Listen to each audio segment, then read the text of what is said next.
So much for joining us, Del, and coming in the studio. I mean, we're not keeping our I guess we have. I think we're pretty close to 6 feet here. I don't think they can arrest us right now. We're gonna get busted here, I guess. I don't know.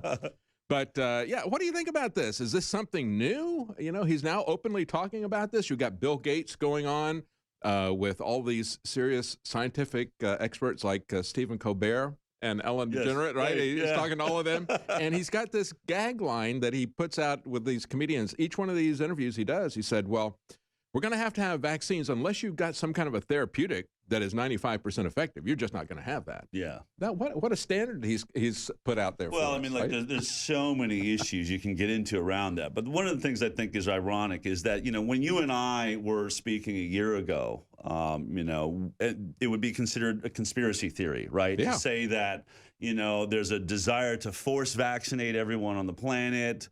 And yet now we are in a situation where you have, you know, Anthony Fauci, Deborah Birx, Bill Gates, the WHO saying we definitely want to force vaccinate everyone in the world. We will not allow you to get back to normal and have the life you once knew until you're a part of this vaccine program. Discussions about, you know, developing a microchip that can either be injected into you or you wear somehow some sort of symbol that says you are up to date on your vaccines. We're watching iPhones that are now, you know, on our cell phones being tracked to see how close we are together. Drones are being supplied from China to fly over us and see our temperature. And so let's be clear, this is no longer a theory, right? That's when right. we talk about a conspiracy theory, and I've been saying this, you know, all journalism is a conspiracy theory until you prove to be correct. David, we were right. I mean, this is what we were warning people about. And then let's just look at the word conspiracy. You know, my sister was saying, well, it's not a conspiracy. Like, no, actually it is. Conspiracy just means it's a small group of people that have a desire to forward an agenda. And I think that's what you're seeing here, right? You're seeing a very small group of people that have sold us on this idea of a pandemic. You know, you can practically count on one hand the amount of people that are truly responsible for what's happened around the world. Yet you have this massive body of scientists and doctors and professionals and mathematicians that are speaking out and saying these draconian measures were never necessary, and in fact maybe putting more people at risk, both for all of the, you know, issues, heart attacks and issues that hospitals are not available to them for, and even that, you know, closing, as we're seeing in New York, they close people in old folks' homes, but force those nursing homes to take on people that had COVID-19, creating a petri dish for the most vulnerable population there was. So many of these things now are coming to light. It's an incredible time, and I hope it's a time where we get out of now these conspiracy theory accusations and really wake up to our job as citizens to now stand up for our rights. That's right. It really is about the liberty issue. And we've talked about all of these different elements and how they were part of the smart city design, how they had a time frame. They wanted to bring this in by 2030 and so forth. And when you look at the geospatial intelligence, tracking people and, you know, inferring all of that, and the censorship, the social credit scores, all of these things being brought in, even the eradication of the middle class and small business, the economic aspect of this, all of this is being brought together. But now it's all coming around the issue that you focused on for so long, the medical issue, vaccines, you know, and Bill Gates, you're talking about, you know, having the tracking of people with the vaccines. And of course, this is not a reaction to what has happened, because he was pushing this with MIT, funding it in the fall last year. You know, the microdot nanotechnology. Here, get a vaccine, and we'll give you a tattoo that we can look at to make sure you've had that vaccine and so forth, as ID 2020 that he was talking about at the same time. The fact that they're running simulations, and of course they've been running simulations on pretty much an annual basis, you know, for some kind of a pandemic, and putting out the regulations ever since they started writing them right before 2001 attack, 9/11. So all of this has been there. We've seen these elements, like you point out. We're journalists. We report on this stuff, and we say, here's the issue. But at the vaccine stuff, I keep going back to the vaccine, because that's where we saw them saying, we have to take away your freedom to protect the health of everybody else. You cannot be protected by a vaccine. You're only protected if the other person gets the vaccine. Right. Well, and that's the thing I really have an issue with. And I'm doing tons of interviews now with major newspapers all over the world. They keep asking me, you know, what is my issue with the vaccine? And I say, look, I have no problem with creating vaccine. I think it's perfectly noble to want to create some sort of product that protects those that are in danger. My issue is the idea of making products for everyone that is not in danger. I think the pharmaceutical industry, forcing us. Yes, and I think that, of course, always forcing, no matter what. Even those people that are in danger should have the right to choose whether they want to take a product or not. But really, the scam on this, and think about it, it's a financial interest, right? People can say whatever they want, but I believe our scientists and our medical professionals around the world are so talented. They are clearly capable of making a treatment or a vaccine or something that really just handles those people who are having an acute reaction to coronavirus, which right now looks like to be about 0.1 to 0.3% based on multiple studies now around the world. Now, we know that they're capable of making a product to protect those people, take them through it so that we don't lose them. And then if you look at the greater body of us, more than 90% of us that are either going to have no symptoms at all or have a very light cold, we don't need this, okay? We don't need that product. But think about where pharma's at. Would you rather have a product that 0.1% of the population purchases or 0.3%? Or would you rather have an idea in a product that you sell to 99.7% of the population? Or in this case, as Bill Gates is saying, 7.5 billion people in the world. That's what this vaccine is looking at. So this vaccine— I'm going to force you to take this, and then I've got product liability immunity, so that if I do anything wrong with this, I don't test it sufficiently, or I manufacture it improperly, you can't do anything to me. Right, it's perfect. I mean, it's perfect, right? I can't knock the industry. I mean, it's the greatest scenario you could imagine. I have no liability. I don't have to pay for advertising because the government's going to force it upon you. And let's just say the thing costs $100 a pop, which would be a cheap vaccine. 7.5 billion people getting it means there's a cash cow out there, $750 billion to be making. This is what our job is as reporters, right? When I see $750 billion to be made by maybe one company that comes up with there's 100 companies competing in this amazing race now, right? It should be a reality show. But Bill Gates is going to pick who the winner is. Correct. Bill Gates, Tony Fauci, right? And Tony Fauci's got skin in the game, right? He owns half the patents at the National Institute of Health that are working on one of these vaccines. So are we even going to see the best one or the ones that this conspiracy group are really directly related to? So all of these things are very problematic. I think that our job is to be asking the hard questions and to really keep a microscope on top of this trial, which is they're already admitting there's going to be no inert placebo group, which has been my complaint about how vaccines are, supposedly tested for safety.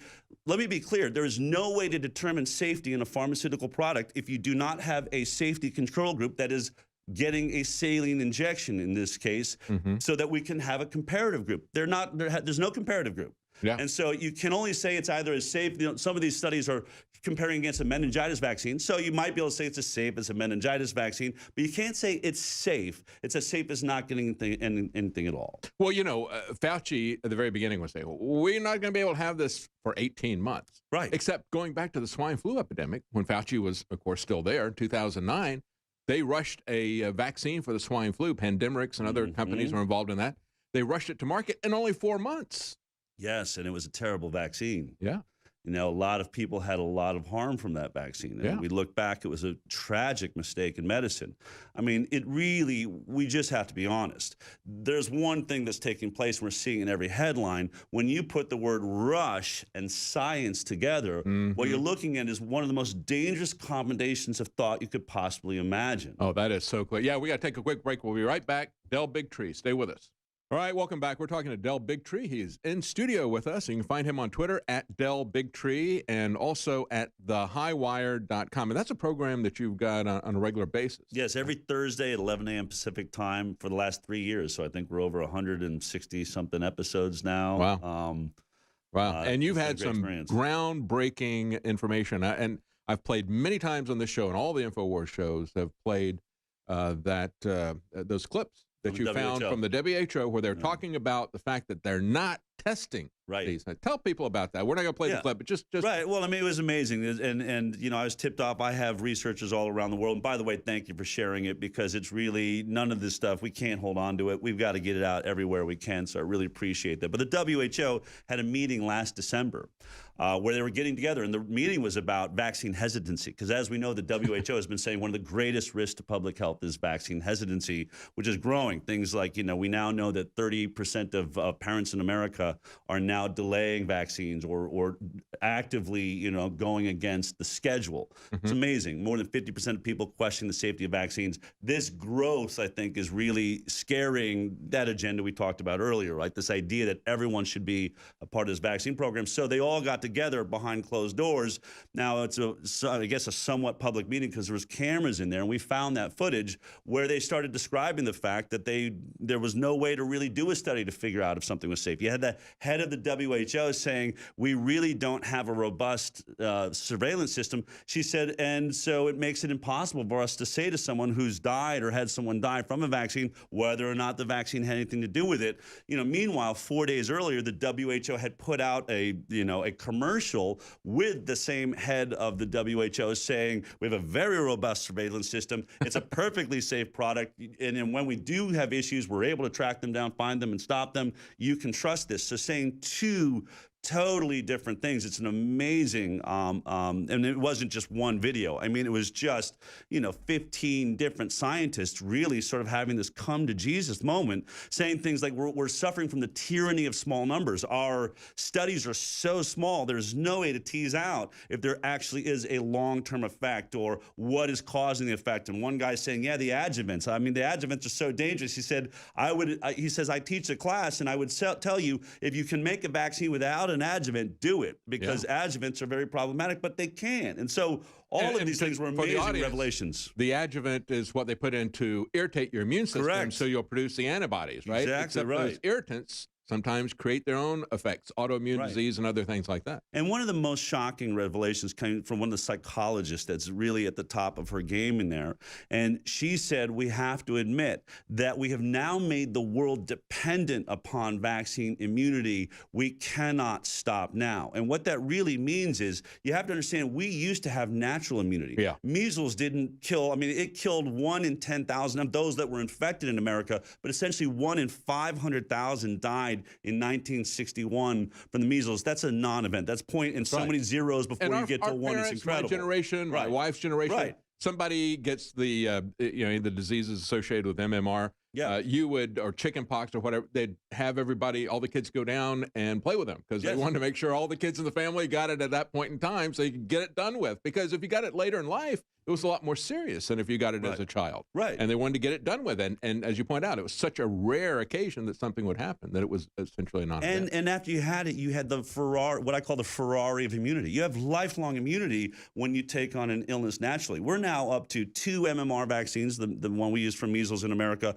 as children. They're talking about adding a 3rd one in college because we're having so many mumps outbreaks and there seems to be a failure in the vaccine. And there's 2 more on the adult schedule. So we're nearing 5 vaccines to achieve what nature does perfectly. And it sort of brings me back to the point that you said at the very beginning, where Bill Gates is saying, if you can come up with a treatment that's 95% effective, then maybe we won't need the vaccine. Well, let's be honest. Nature's 95% effective on coronavirus right now. 95% of people are going to survive and do just fine and go on to have the Ferrari of immunity. They don't have to worry about next year or the years to come or mutations in the virus, because they'll have a much broader immunity. What we know is there is a very small group of people, I don't want to discount that are at serious risk. 0.1, 0.3% is what the studies are now showing us of, people who are over the age of 65 who have other comorbid issues, meaning life-threatening illnesses that are creating complications. So we do need to look out for them. But when Bill Gates is saying we need to be 95% effective,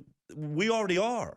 Right? For most of us, over 90% of us, nearly 95, we may have no symptoms. This is a complaint by Deborah Birx. She's trying to make it a bad thing that you're not going to have any symptoms. Like, we need to track you. We need to find out which one of you didn't have symptoms. So what, you're tracking healthy people because they're doing so well with this virus that they don't even feel it? This is better than the flu. I mean, with measles, at least I get little red dots. Right, little red dots, flu, you feel like crap, you have a fever, you're really, really ill. What you're saying is the problem here is that no one is getting ill. I don't don't understand the thinking. And by the way, it's how they're moving the goalposts, right? Now that the numbers aren't there, every model they've pointed to has failed. There's no reason for the lockdown, but now they're saying we got to keep it locked down because we're trying to figure out, which one of you are asymptomatic carriers, which apparently is millions of us, right? And I'm thinking, okay, go ahead.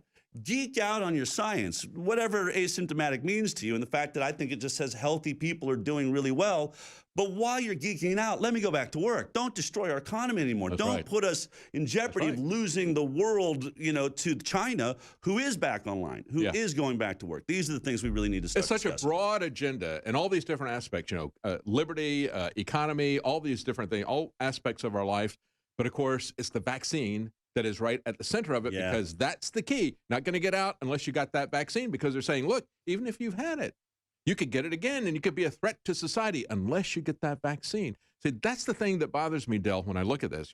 As an individual, when I see that somebody's got complete immunity against anything happening with their product, and when I see that they are going to force me to take their product, and we've seen this in the immediate run-up to all this when they started putting out the MMR requirements, mandatory, you're not going to get any school. Boy, doesn't that sound familiar now? You're not going to get, now they've upped it. You're not going to get any school. You're not going to travel. You're not going to go to work unless you take our vaccine. And so we know this is part of their agenda, that this is not a bona fide reaction to a real health risk. And now the facts are coming out. They still don't want to pay any attention to the facts. They want to still go back to their models and their projections, which have been disproven over and over again. Yeah, it's amazing that, my mother-in-law said to me, I watched you get involved in this vaccine thing. I was a producer on the daytime talk show, The Doctors. I was celebrating science and medicine, and then I stumbled upon the whistleblower at the CDC that came forward and said, we're committing scientific fraud on the safety studies, done specifically on the MMR. And so that took me on this journey. I thought I was just investigating, a vaccine issue, but the deeper and deeper I got and went down into that research, and now my mother-in-law said, it's amazing that the one topic you picked seems to be the central topic of what we're all discussing in the world. It is the epicenter of this epidemic that's being used to impose a global restructuring of everything in society and all of our legal structures, all of our individual liberties and everything. That's right at the epicenter.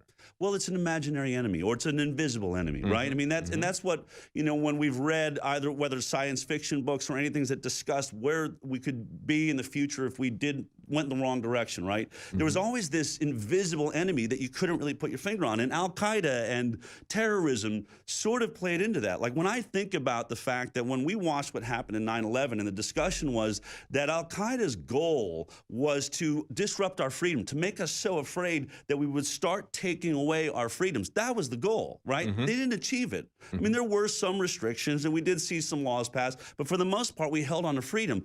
But now we have people inside our government, Tony Fauci, Deborah Birx, Bill Gates, actively doing what Al-Qaeda dreamt about. That's right. Only it's not terrorism that's our enemy. It's an invisible virus. That's right. Yeah, and we see it also, with the climate change movement. They had models, they had projections. I questioned their science, I questioned their data, and yet, it was decades out, right? Right. So with this thing, they're able to do it very quickly, very immediately, and you can get people if there's a disease that's out there, that's a very different thing than selling them on the alarmism of a global climate change type of thing. And so they've been able to get everything that they wanted by using this as the center of it. Yeah, I mean, I grew up a progressive liberal from Boulder, Colorado. I consider myself still an environmentalist, but I argued with my family last year and during the last election, and as we're moving forward, saying, I want clean water, I want clean air, I want great food. I think we can have a cleaner, healthier world. And that's where the EPA started. Right. I mean, and I believe moved over to if we had meat. If we had regulations, and regulatory agencies that actually cared about the people, instead they're working for the very industries we're supposed to be being protected from. But what I've said to my family is, look, whether global warming is happening, I'm not even going to get into that conversation. What I do know is this vaccine issue is going to poison our children and put them at risk within the next year or two. We're about to lose control of our own bodies. If I can't control what is put or injected into my body and the bodies of my children, there is no such thing as freedom anymore. That's right. There's no pro-choice movement. There is no. Can you hang on one more segment? All right, one more segment. Del Bigtree, again, thehighwire.com. Welcome back, and we're talking to Del Bigtree. You can find his program as well as information about what he's talking about with vaccines and your free choice. I Can Decide is another organization, another website he has, icandecide.org. But thehighwire.com is his weekly program. You can find those archives there. You can also find him on Twitter at Del Bigtree. Del, in this final segment here, let's talk about whether or not these people have jumped the shark. Is this something that's really going to blow up in their face and people are going to start realizing, wait a minute, they've got another agenda here besides just trying to help me with my health and my safety? Maybe they've got some other agenda here to come after my liberty and to control me in many other ways. I think they've absolutely jumped the shark, and I think they've done incredible damage to their credibility. And I think that's proven by one factor. So when I've been dealing with the vaccine issue for the last several years, one of the things you always hear is the scientific consensus is. We're all agreed upon this, right? Mm-hmm. Well, by pushing this vaccine agenda and and I call it the vaccine unicorn, right? To base policy based on a hope and dream for a product that they have failed to be able to make, by the way, over 2 decades of attempting to do it. This is not an easy product. It's a very dangerous vaccine that they're attempting. Animals have died in all the trials that have been done so far, so it's a really problematic issue. And so to be basing on hopes and dreams, what it's done is it's put a divide in the scientific community. As we said earlier, you now have top world scientists, top virologists, top mathematicians and modelers all saying these draconian measures are insane. After 18 months, there will be nothing left of our society. We've got to get to herd immunity through the natural means because the vaccine is not going to be here in time. And so, yes, it's taken away that consensus, right? Now we have scientists. I have scientists that were against me, like Dr. Paul Offit, Dr. Peter Hotez. I mean, they still will say they can't stand me, but they are saying the same thing. We got to be really careful. We need to slow this down. This is a dangerous vaccine. We shouldn't be rushing this. And so that shows you that people that were diametrically opposed to us are now having to jump in line with us and say, whoa, whoa, whoa, you cannot force a product onto us that is not going to be going through proper safety testing. And by the way, any vaccine that comes out in 12 to 18 months never did a long-term safety study to show that it's not going to cause multiple sclerosis or lupus or these things that we know vaccines are causing. So that's a huge problem. And remember, you now have people that never thought about vaccines, right? They just are going on with their lives. Most adults never thought, I don't have to get a vaccine. I haven't had one for years. Everything's fine. Now they're being told, you are not going to be allowed to go back to your job. You're not going to be allowed to, feed your family and have, your 2 cars or your television, your house. You're going to start losing all of these things until we come up with a vaccine. And that's making people that never thought about it before focus on, well, what is a vaccine? What's in a vaccine? What does a safety test mean? How long am I waiting? What are they trying to do? And it's put this vaccine program under a microscope, which is what I've been trying to do for the last 4 years. So I'm happy they've done it. Yeah. All of this oppression, suppression is driving people to actually realize I need to do my own research. And that's all we can hope for, right, David? I'm not here to tell people what to think. I'm trying to tell you need to start thinking. That's right. And when somebody shows up and says, you're going to do this, right? I haven't tested this. I mean, we've only got about a minute left, but just briefly tell people what happened with that swine flu vaccine that they rushed to market in 4 months? Right. Well, the swine flu vaccine was very problematic. You had people get very sick. There were deaths. There was issues, complications with the vaccine. And by the way, they made everybody buy the vaccine. So nations were stuck with this huge stockpile of vaccines they didn't need. Swine flu was not as deadly and didn't end up spreading as much as they thought.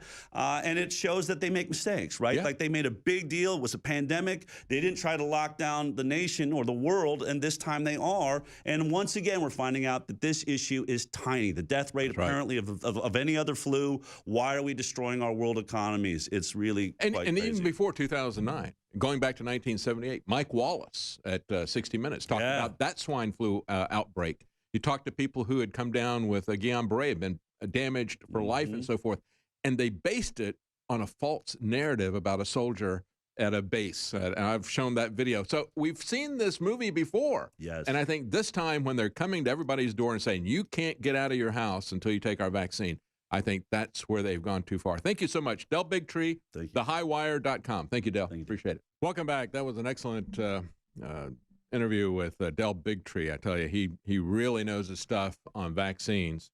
He has been at the center of this issue for a very long time, and now that has become the center of our world, hasn't it? Because that is why all this is happening. As we're talking about the WHO, they mysteriously deleted a tweet about reinfection.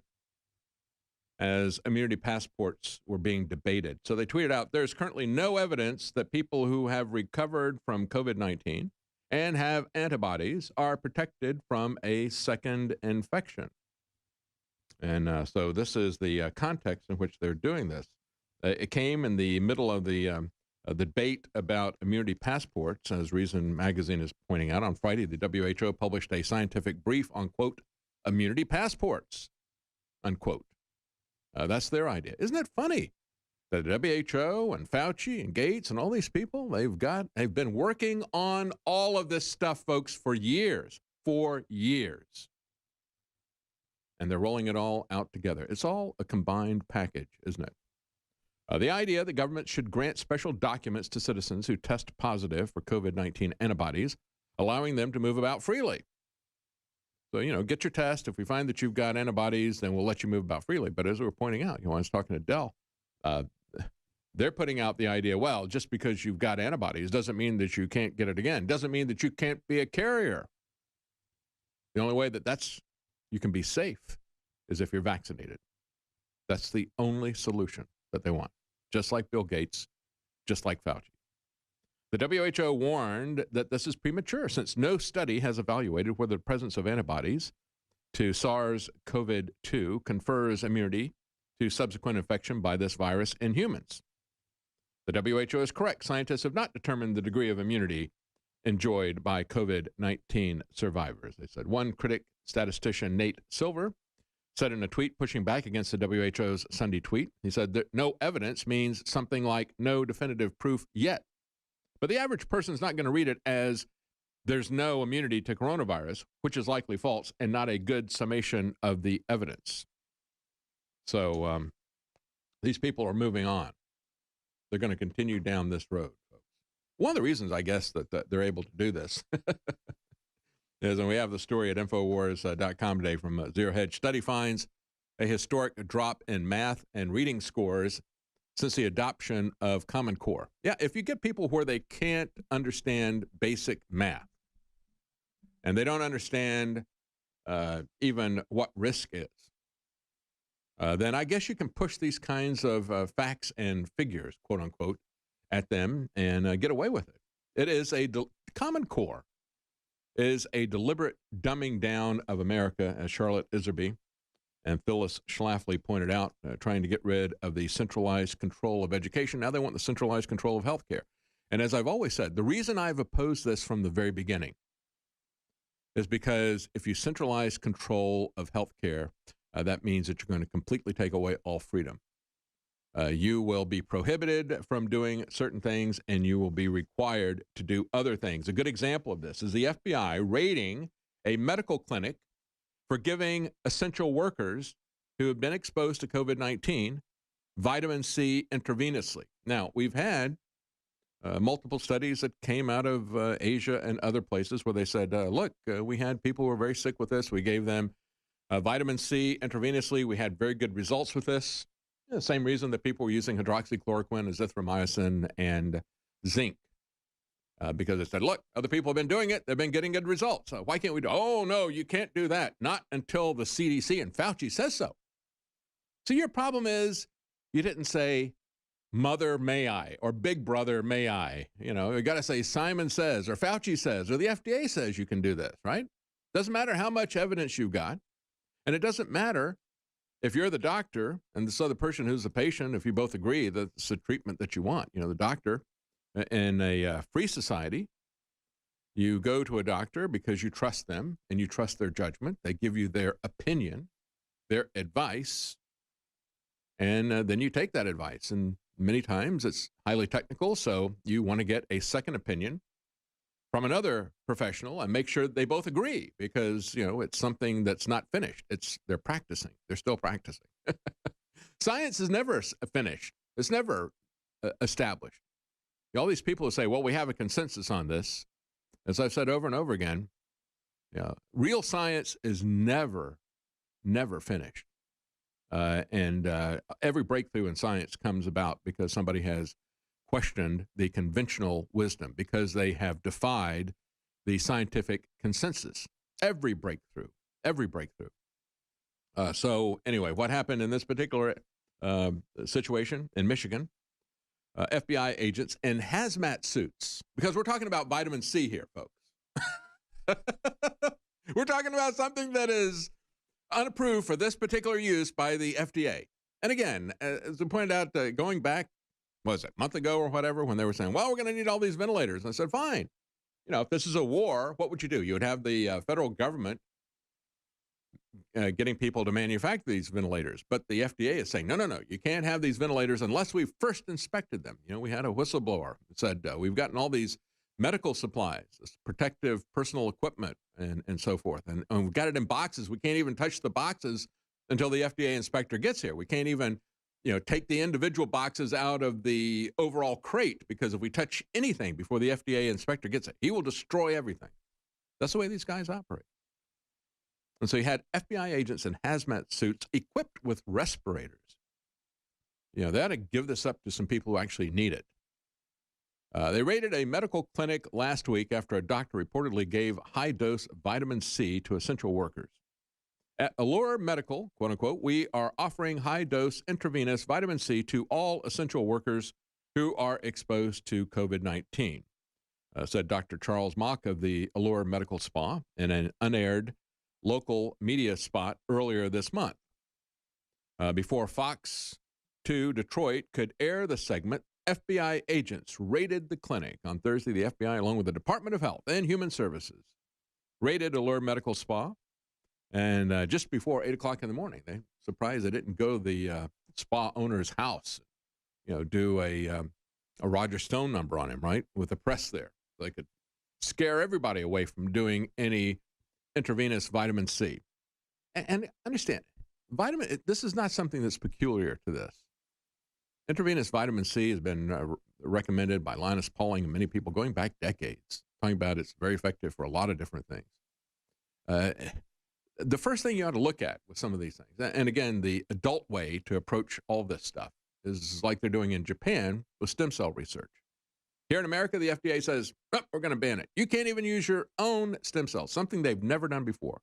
They always call that a biologic. In other words, it's not a drug that's being manufactured. It's taking out your own cells, your own fat cells, separating out the stem cells from the fat cells by putting them in a centrifuge and then re-injecting them in your own body, all of it your own stuff. The FDA has never claimed that it had authority to do that, but they're doing it. Now, in the way it operates in Japan, they say, first you show us with stem cells or with anything else, you show us that it is safe. And if it's safe, then you got 10 years to prove that it's effective, or whatever the time frame is. And so with vitamin C, that's not going to hurt anybody. They could easily prove that it's safe. Why wouldn't they let them do that when there's a lot of evidence that it is very effective with this? Allegations that the clinic provided fraudulent treatments for COVID-19, that the clinic did not observe proper protocols to protect patients and staff from the virus. So they're saying you didn't keep social distancing, or you didn't wear masks, or something like that. They're not saying that there's some issue about the vitamin C. So they've not made any arrest yet. This is not a typical evidence response team search. We would not normally do what ends up being more of a document-heavy search. But because of the concerns that we don't know what we're walking into, we have specialty teams here with appropriate personal protective equipment. Let me tell you something. They need to use, the FBI needs to put on their hazmat suits, their respirators, and they need to shut down these bioweapon research areas that Fauci is funding. That's what they need to do. All right, let's talk guns, food, and money. Have I got your attention now? We got the mayor of Jackson, Mississippi, is using COVID-19 as an excuse to suspend open carry. What are we supposed to put, like a mask on our guns? Then would it be concealed carry? I don't understand. How does that have anything to do with COVID-19? Well, quite frankly, as you know, it doesn't. The mayor said the city of Jackson faces a significant challenge with illegal guns. And he said just last week, in 1 week, we had 2 children lost their lives due to gun violence. And again, this is COVID logic. We've had 2 people die in Austin, so we're going to shut down the entire city. What percentage of people died from that? How many people died, I don't know, falling down stairs or falling in their bathroom or falling down a ladder? Are we going to ban all of those things now as well? How do we make the world completely safe? They talk about project or Vision Zero. They talk about the road to zero and so forth. Oh, we're going to have 0 automobile deaths and 0 accidents. Well, the only way you're going to do that is either have 0 cars or 0 people. Like that presentation that Bill Gates gave, talking about environmentalism. Oh, let's see. We've got, how can we solve this? We've got carbon dioxide as a product of the number of people and the air that they breathe out and their activity and so forth. We got to take one of these things down to 0. Which one of those is it going to be, right? Well, you know what's going to happen with their Project Zero, their Vision Zero, their Road Zero, 0 lives lost due to guns. That means you just take them all, or you kill all the people. Because we don't understand what risks are here, and we will not accept any risks. That's the same thing that Fauci's saying. We're not going to have a single case of COVID. If we do, we're going to shut you down, lock you down, make you get vaccinated to get out. Well, was it prior to the open carry law? He said when Jackson police officers saw a gun in plain view, it gave them probable cause to seize the weapon and determine if it was illegal or not. The open carry law not only provides protection to individuals who are armed with illegal weapons, it creates an atmosphere of fear and intimidation in the community.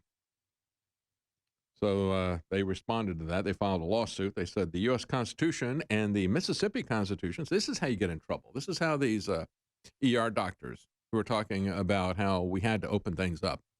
Look, you're putting hospitals out of business. Doctors and nurses are getting fired and so forth. We're destroying our health system, right, because of this lockdown. And they said, and then we also have the Constitution. Oh, take them off of YouTube. That's it. Take them off of Vimeo. Take them off of YouTube.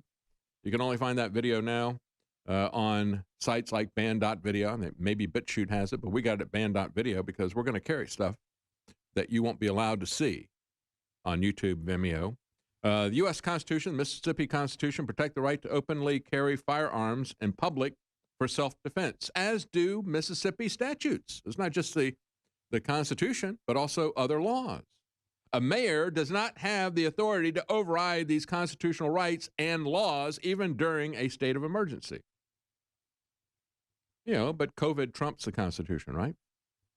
That's right. For everything else. So why not the Second Amendment?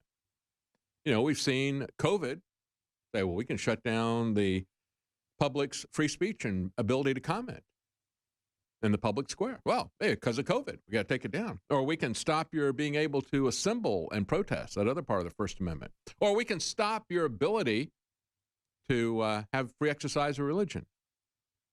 And then, of course, we can shut down and censor the independent press. We can do every aspect of the First Amendment, so why not the Second Amendment too, right? It all either hangs together or it hangs separately. Meanwhile, as we're talking about guns in California, a man who claimed that the coronavirus is a government conspiracy has his guns taken away and actually lock him up in an insane asylum. Why is he insane? Well, he had these types of things. A 52-year-old man in a neighborhood of San Diego told the police that he believed that COVID-19 was an elaborate hoax to allow the tracking of Americans through 5G cell towers. I mean, you can track Americans through their phones too, right? I mean, they've got apps for that. They've been working on them, selling them, and now they're making even more. Is that a conspiracy theory? Is he crazy? Are they coming for me next? You better believe they're coming for me at some point in time. They've already come for me on YouTube and other social media sites. Thanks to public vigilance, the police were able to safely intervene and remove firearms from someone who presented a danger to himself and others. They got red flagged. It seems to me like I recall somebody, a president somewhere, saying, well, I got to take the guns and do the due process later. This person, somebody says they're crazy. They said this guy's crazy because he said that what is happening to us with this lockdown is an elaborate hoax, and they want to use this to track Americans. And yeah, 5G, that's a big part of this. Tracking Americans through 5G and through regular cell phones and through your social media contact. And your internet activity, all of those things. They've been working on that geospatial intelligence since the late 1990s. So the police and a mental health professional, just like the Soviet Union, said he exhibited psychotic and delusional behavior for believing such nonsense like this. Because, you know, if you think that the government is out to get you, you must certifiably be crazy if you say so. So we'll take you away. He claimed that he needed to arm himself against Bill Gates and the government, who were, quote, using COVID-19 to scare Americans into getting a vaccine that would allow them to be tracked by 5G towers. He pretty much got that right. Oh, he forgot to add that DARPA is working with Microsoft and Bill Gates to control the NewsGuard, and to count the votes in the next election, Election Guard. And they were doing that for a very long time before they said, well, you know, we're not going to be able to have elections in person. We're going to have to do them electronically. Oh, and we've already got something to safeguard that for you. Bill Gates and Microsoft did that for us after we gave them $10 million for a corporation that's wholly owned subsidiary of Microsoft. So now we will count the votes for you. But, you know, you'd have to be crazy to believe that there's any kind of criminal conspiracy here. Meanwhile, we're talking about real criminals in California, ignoring the gun laws with little consequence, and as they are letting them loose left and right. And they're seeing the crime rates go up in California and in New York City. De Blasio was very upset about that. He said, how dare these people? We let them out because we were concerned about their safety. And now they're committing crimes, violent crimes, nevertheless. While they are doing everything they can to lock up Roger Stone and General Flynn, who are innocent of the charges. They're letting these people out. Yeah, that's right. California required background checks on ammunition purchases, and there was only a brief pause there because of a federal judge. Now they're doing it again. Meanwhile, they had a Modesto man arrested on Friday as part of an investigation into a shooting. They took the 21-year-old into custody, charged him with possession of a loaded firearm without a serial number, and with resisting arrest as well. I don't know why he resisted arrest, says BearingArms.com, given the fact that he was allowed to walk out of jail a short time later without having to post any bond whatsoever. You know, they're absolutely manic about it. They even want to have you have a background check for ammunition. But, you know, hey, we booked this guy in jail. We just let him out without even any bail. And then he does another crime. We'll be right back. Stay with us. Welcome back. Let's talk a little bit about money, and then we'll talk about food. You know, as we see the bailout, the relief, the rescue bill that these people are putting out there. Again, ask yourself what they're rescuing us from. They're rescuing us from themselves, and they are actually exacerbating the real danger to us all, which is what the Federal Reserve has done to our monetary system and has been doing for quite some time, for years, but really escalating it rapidly this last fall. As they started, they put about $6 trillion, as some people calculated it, in a couple of months. They pumped it into an obscure financial market called the repo market.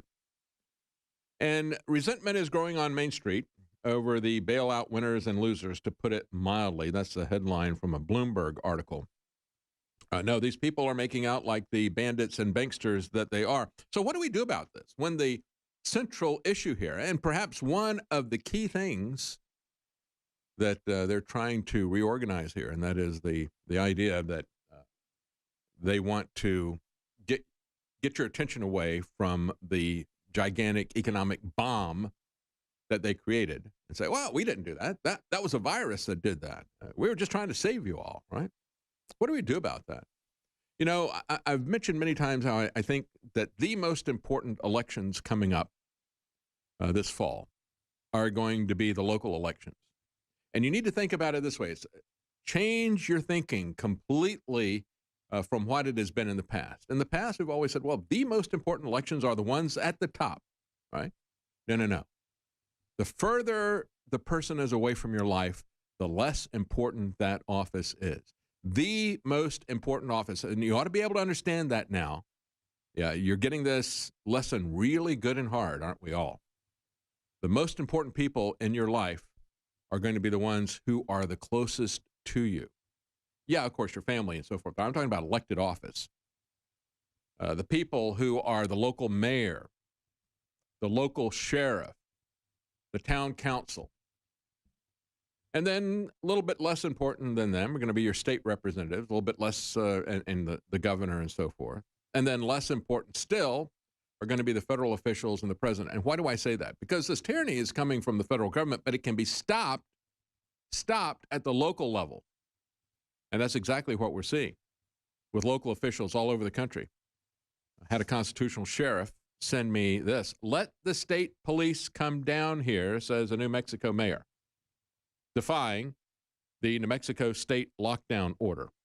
Reopening the city. The mayor of a small town, New Mexico, says he will allow local businesses to reopen. The governor is killing us. She is totally killing us, said Martin Hicks, the mayor of Grants, New Mexico. So we have no choice. Right now, we're reopening. Let the state police come down here. And he's talking about Governor Michelle Lujan Grisham, a Democrat, who announced last week that she was putting together a bipartisan group of mayors who will work with her office to plan to reopen businesses across the state eventually, when they're good and ready. And so, says, I understand where the mayor is coming from. He says, I get it. And then he compared her to Hitler and the Nazis. I've told the businesses, that's the way they put it, but he didn't call her Hitler and the Nazis, but he did call these people Gestapo because they are acting like that. He said, I've told businesses to call 911 if the state police show up to their place. We are going to stop Lujan Grisham and her Gestapo. That's right. And he does it because he's got the county sheriff on his side. Tony Mace, the Cibola County sheriff, told the newspaper he's sympathetic to Mayor Hicks' move to reopen the business in town. So the bottom line, folks, is that if you want to stop these types of aggressions, you can do it by having good local officials. That's why the local officials are the most important ones coming up. But there's other things as well that you can do as a community at the local level. Here's a good example coming out of Britain, an article from the BBC. They find it very amusing that there are community currencies that are coming up. And this is something that is very important. And when there aren't good local officials to protect the people who are putting these things together. I've seen in North Carolina as they try to come up with a local currency, and then they, instead of just making it a fiat local currency, they actually tied it to gold or silver, and then the government at the federal level came in and came after them, and they didn't have any local officials to protect them. But what they're talking about here is essentially a fiat currency or a cryptocurrency that is a community currency. They said, is that a better way to shop? They said you can support local retailers, you can build a sense of community, and you can get away from the central banks. See? You got to start thinking, understand what these people have planned for you. Understand their model of what they want society to look like so that you understand these different steps that they're taking to get you to that dystopian future that they have planned for you. But then you have to act locally to stop it. It said the Bristol Pound stand for so many things that we do. It just made sense, said a person who was standing amidst the products, artisan cooking oils, natural well-being products, and so forth. Her store is one of 500 businesses in the city that accept the Bristol Pound, Britain's largest community currency. What is a community currency? It's a special local currency that can only be used within a certain locale at shops or other businesses that have signed up to accept it as an alternative to the official national currency. The bottom line is you can create any kind of currency that you want. All you need to have is other people who agree that they're going to use that as an exchange of value, and you got to find some way to make it honest. So somebody's not counterfeiting it, like the central banks are doing. It's not hard to come up with a system of currency that's more honest than what the central banks in every country are doing, especially. But let's talk briefly in the amount of time that we've got about the food issue. Of course, the Gates people are not really too concerned about this. There was an interview on BBC Radio 5 with Melinda Gates, and she was talking about how they've been stockpiling food in their basement for this pandemic. Here's a little bit of that clip. Let's roll that. Well, a number of years ago, we had talked about, what if there wasn't clean water? What if there wasn't enough food? Where might we go? What might we do as a family? So I think we should leave those preparations to ourselves. But absolutely, we had prepared and had, some food in the basement in case needed. And yeah, you should see their toilet paper stash. And now we're all in the same situation, though, right? I mean, there are no tools. There was nothing we could do specifically to prepare ourselves with a particular drug or vaccine. This is a disease we're all got to in have a together. vaccine. Got to get that in there because they're the gates, about right? Now in our home every night is how lucky we are. We understand our privilege. And when we say our grace at night, what we're thankful for around the table, I'm privileged, therefore don't hate me. Okay, let's turn her off. That's all I can take of the gates. But no, she puts the vaccine in there. I tweeted that out yesterday, and I said, can we call it prepping when you plan the crisis? Is that, can we call it that? I mean, as I pointed out yesterday, he was kind of sniffing around, allegedly sniffing around a $644 million eco yacht, in case all the ice caps melt and everything. But he decided, no, I think instead we'll buy a $43 million oceanside mansion. And now they've got a big stash of food there. What if there isn't clean water? What if there's not enough food? What can we do if our plans come to fruition? Oh, yeah, we're already prepared for that. Meanwhile, the food supply chain is breaking. President Trump is talking about an executive order to keep some of these food processing plants up. Why do we need that? Well, it's because we've got centralized control of everything in the economy now. Maybe we could just try the idea of freedom, President Trump. Just get these people off the backs of individuals shutting everything down. Folks, if you're concerned about food, we now are taking orders at InfoWarsStore.com on storable food. And we also have many other products on special there. We have Vitamin Mineral Fusion Drink Mix now back in stock. It's 50% off. And we have the Power Pack, both an AM and a PM version of that at InfoWarsStore.com. Things that are going to wake you up in the morning, things that are going to help you to relax in the evening, and things that are going to protect your health in both of those packages. Take a look at that. 60% off, InfoWarsStore.com. We'll be right back. Welcome back. Joining us now is Mark Morano. And, of course, you can find him at ClimateDepot.com, also on Twitter at Climate Depot. Mark has produced Climate Hustle, and he's got a sequel to that coming out, Climate Hustle Part 2, which we'll talk about coming up. That's going to be released pretty soon. Been very busy. I've wanted to get you on, Mark, for quite some time because you and I know exactly what is going on here. For years, we've been talking about how they wanted to essentially hit the economy with a hammer and a sickle, that all of this climate change stuff and the prescriptions for how to fix it were based on alarmist models, bad data. And it was really, and you've mentioned it many times, many of the different global events that you've gone to, people saying, hey, if we didn't have the climate thing, we would have to invent something because what we really want is a more just socialist society. And so they just stuck something else in here and they got it right away, didn't they? Well said, David. Yeah, for years. In fact, my book, The Politically Incorrect Guide to Climate, which was out last year, details how this was never about the climate. The climate is just a convenient excuse in order to achieve their ends. We have the UN top officials saying this is about wealth redistribution, sovereignty limiting global governments, global government treaties, and this is what, and redistributing wealth. This is what the United Nations has been lusting after, these lockdowns. Now on ClimateDepot.com, I have a special report. It's at the top of the page, and it goes through and it shows verbatim, word for word, top UN officials, including the UN chief himself, the former UN climate chief, the UN environment chief, all basically saying, in essence, that this is the model in which we can fight the climate emergency. And this is what they're after. They spent decades trying to achieve what the virus was able to achieve in a matter of days. They are jealous and they're lusting after what the virus has done. Yeah, I mean, these models that they had and the data they had, that was going to have to take, decades, and people just couldn't get excited about that.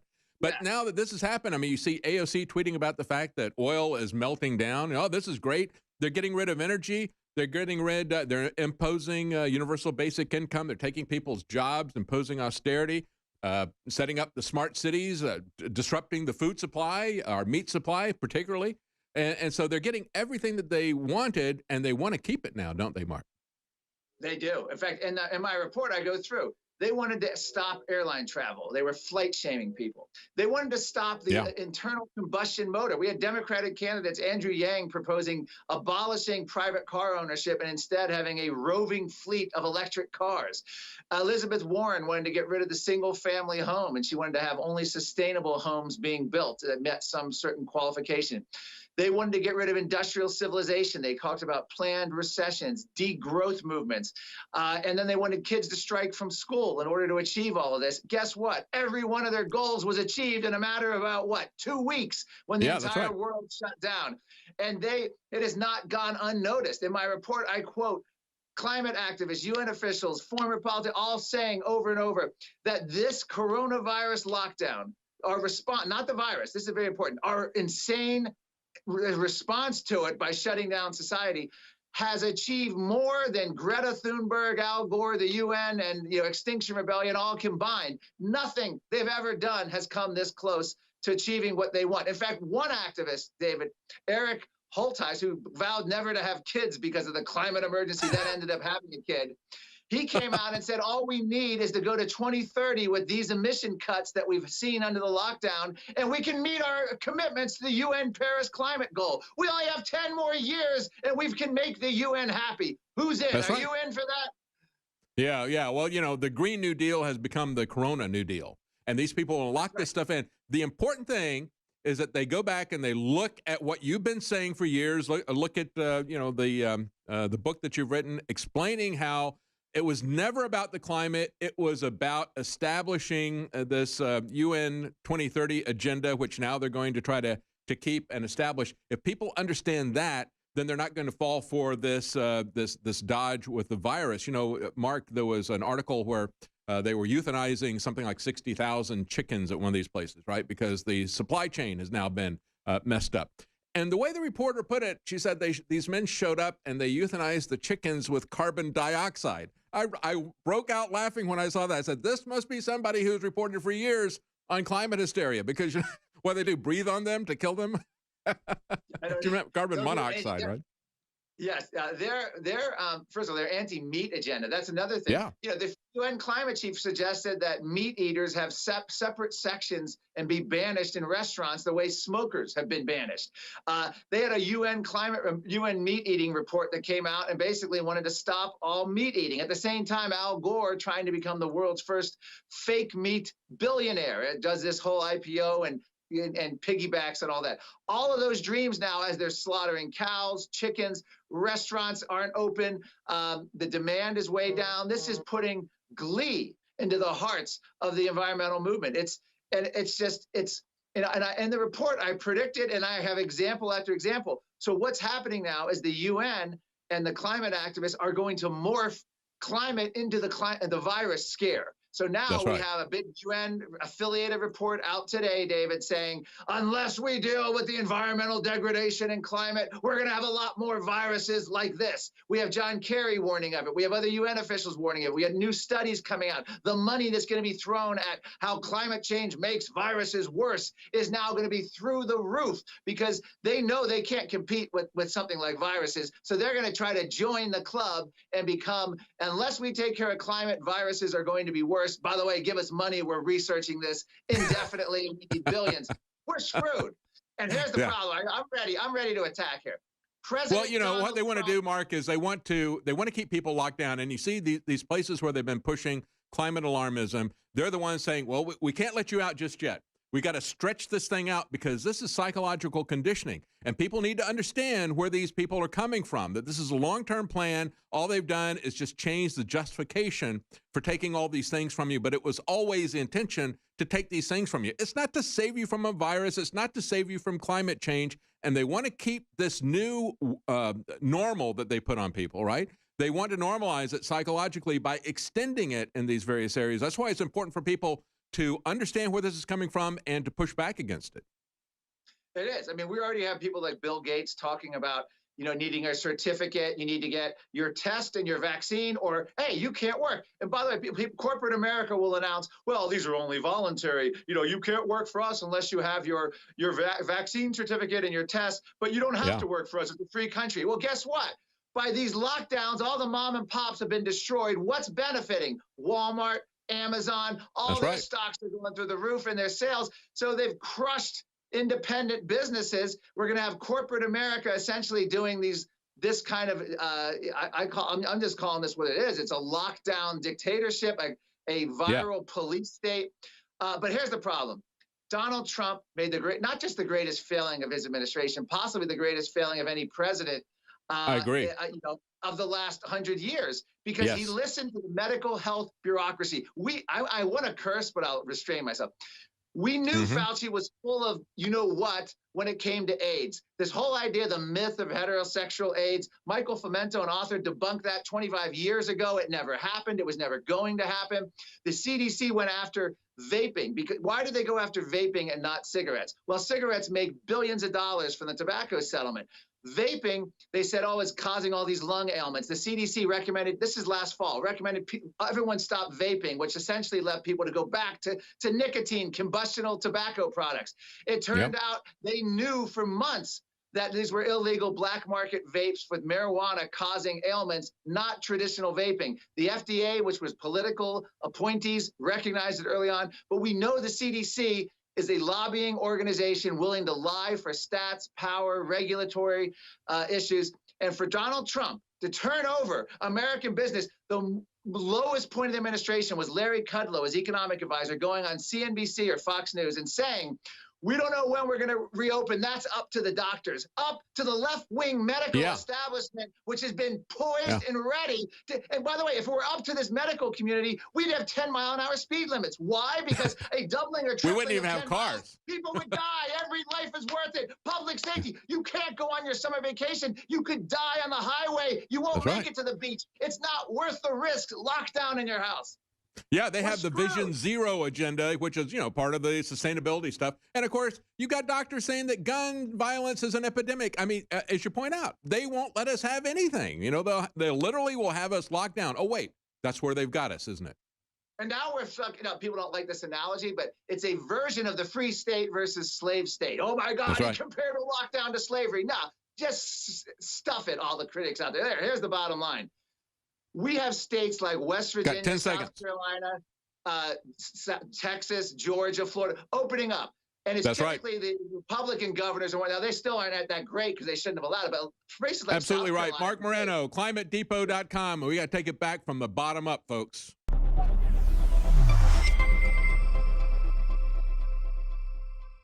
I'm always excited about InfoWars Life products. They're amazing, they're cutting edge, you love them, I love them, and they fund the InfoWar in the face of the globalist onslaught. But we have come up with a new product over a year in development that is amazing.